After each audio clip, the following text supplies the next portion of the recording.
standalones versus systems, for example, are responding to questions, and we'll be going through a couple of those breaks in the slides that follow. So this was the first of the questions, and we asked, they were able to check all that apply, but we asked what arrangements most closely resembled the model that hospitals and systems have been pursuing recently with physicians.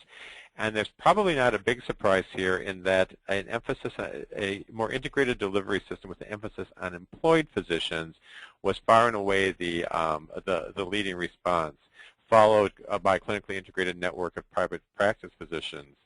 And I guess, Matt, as we look at this, as we've been talking about the trends in physician alignment, I've heard the term land grab being used to describe what's going on in terms of employment of physician and physician practices.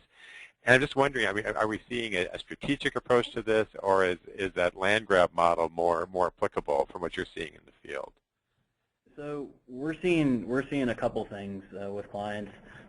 It really depends on the market and the size of the hospital, and obviously how developed as a system or even an individual hospital that they are.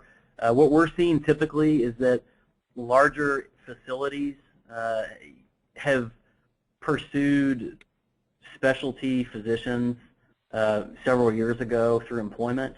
Because I think they looked down the road and knew that we had to have these physicians as our core service lines, as stable places.